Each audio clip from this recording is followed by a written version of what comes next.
Hustisya ang panawagan ng pamilya ni Alvin Nano de la Cruz, 31 anyos, matapos itong patayin na si 72 anyos na si alias Dong. Katuwang umano ang dalawang apo nito sa isang karumal-dumal na insidente sa Barangay Maybunga, Pasig City, pasado 1:00 ng madaling araw noong May 13. Nasa trabaho ako. Ngayon nakatanggap ako ng message, isa sa mga kamag-anak niya, around 2 a.m.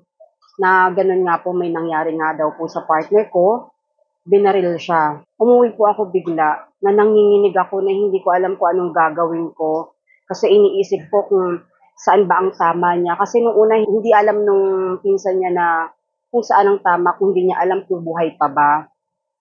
So pumarikas na lang po ako nung uwi para malaman yung totoong nangyari. Naabutan ko na lang maraming mga SWAT, maraming mga pulis sa kalsada. Pagtingin ko sa partner ko, nakabulagta na lang siya. Ayon sa impormasyong nakalap ng iNews Pasig, isang testigo umano ang nagsabing nagmakaawa pa si De La Cruz kay Dong at iginiit na hindi siya magnanakaw bago ito tuluyang barilin ng sospek kasama ang dalawang apo nito. Ikinuwento ng live-in partner ng biktima na si alias Ana na mayroon pa umanong umawat kay Dong, subalit hindi pa rin ito napigilan ang krimen. Dagdag pa niya, may hinala silang sinadyang ilipat ang katawan ni Nano matapos itong mapatay upang palabasing nahuli ito sa aktong nagnanakaw. Nagpakilala po muna siya sa suspect na si Nano po ito. Hindi po ako magnanakaw. May hinahanap lang po ako. Nagsabi yung kapatid niya, kung may problema, kung may kasalanan man po yung kapatid ko, pag-usapan na lang po natin sa barangay. Nung tatawag na po yung kapatid niya ng barangay, bigla po nilang pinaputukan yung partner ko. Before po, tinutukan pa po nila ng barel, ng suspect, yung kapatid ng partner ko. Siya po, since nakahubad siya, yung isang apo, hawak-hawak yung partner ko sa may short niya. May nagsabi pa sa akin na isang babaeng nakakita na bago pa po mangyari yon, sumigaw daw yung babae na wag mong anuhin yan dahil may anak yan.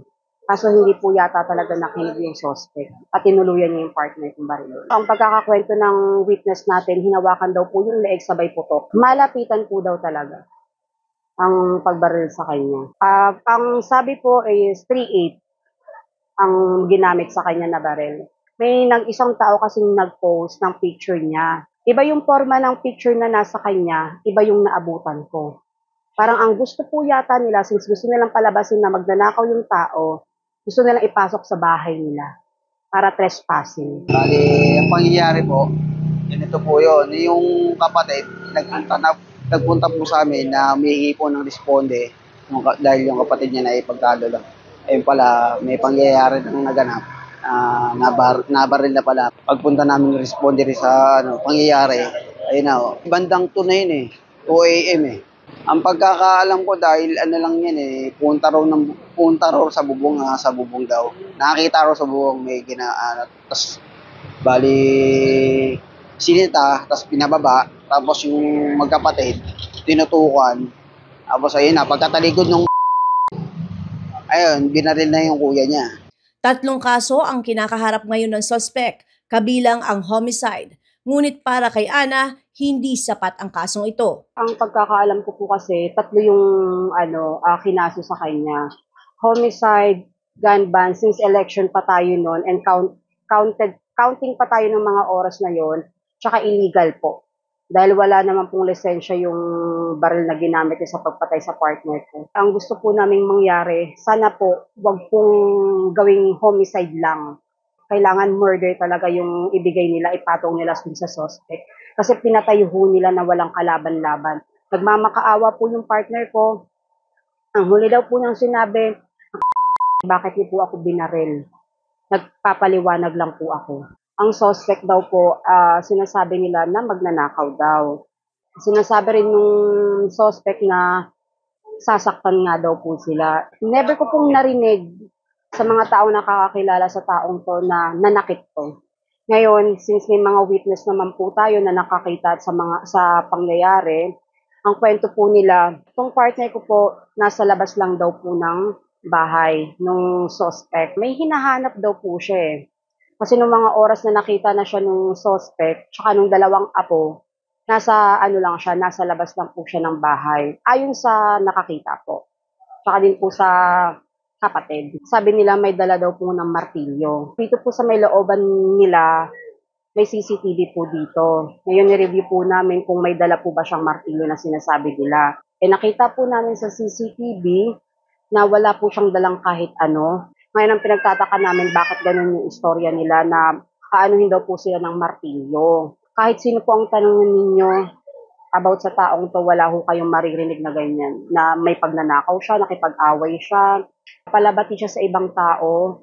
At never kong narinig na may kaaway siya, may ginagawa siyang pagkakamali sa ibang tao.